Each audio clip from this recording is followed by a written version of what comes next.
하나님의 사람으로 우리가 성장하기 위해서는 하나님의 말씀을 읽고 듣고 묵상하고 연구하고 암송함으로 말미암아 날마다 하나님의 음성을 들어야 합니다. 때로는 그 음성이 책망의 음성일 수도 있습니다. 때로는 우리를 회개하게 하는 음성일 수도 있습니다.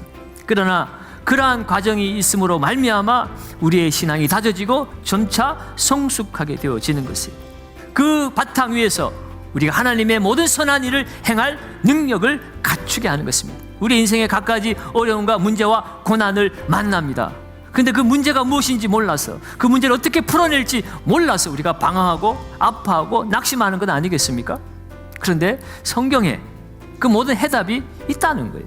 우리를 만드신 분이 하나님이시기 때문에 그 창조주의 그 매뉴얼을, 인생 사용 설명서를 듣고 읽고 연구해야만이 우리가 우리의 인생길을 바른 길로, 온전한 길로 우리가 이끌어 갈 수가 있는 거죠. 그러면 여러분, 오늘 우리가 성경을 가까이 해야 합니다. 그래야만이 나도 살고 내 자녀도 살 수 있고 내가 살아가는 삶에 그 함께하는, 더불어 사는 모든 이웃도 살 수가 있습니다. 세상이 흔들리고 세상이 참 불안한데 하나님의 말씀을 들을 때 우리의 마음의 중심이 잡히는 거예요.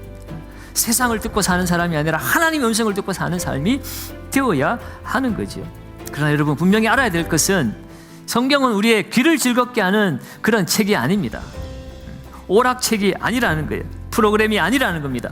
교양 강좌가 아니라는 것입니다. 윤리도덕책이 아니라는 것입니다.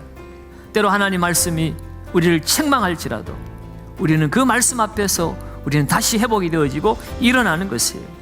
오히려 그 말씀을 통해서 우리의 죄와 허물을 보게 하는 것이 우리에게 복인 줄로 믿습니다. 세상에서 성공하는 법, 이런 것을 우리가 배우려고 하는데, 여러분, 성경은 우리에게 그것 이상의 능력을 우리에게 나타내시는 책입니다. 우리를 온전하게 하는 것이고 모든 선한 일을 행하기에 합당한 능력을 더하여 주시는 것이 바로 성경입니다. 왜요? 하나님의 말씀이기 때문에. 오늘날 교회와 성도들이 무너지는 이유는 다른 것에 있는 것이 아닙니다. 하나님의 말씀을 몰라서가 아닙니다. 말씀을 우직할 정도로 끈기 있게 붙들고 살지 못하기 때문이에요.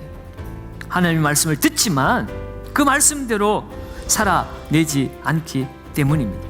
그 말씀대로 살아내는 삶, 그 말씀을 사랑하는 삶, 그 말씀을 날마다 듣고 읽고 연구하고 묵상하는 삶, 그 삶이 우리를 능력 있는 삶으로 만들어 주실 줄로 믿습니다. 올 한 해 말씀을 사랑하시고 말씀 공부하는 일에, 또 제자 훈련하는 일에, 또 기도학교 하는 일에, 그 어떤 일에든지 사모하는 마음으로 말씀이 우리 삶의 능력이 되시기를 예수님의 이름으로 축원드립니다.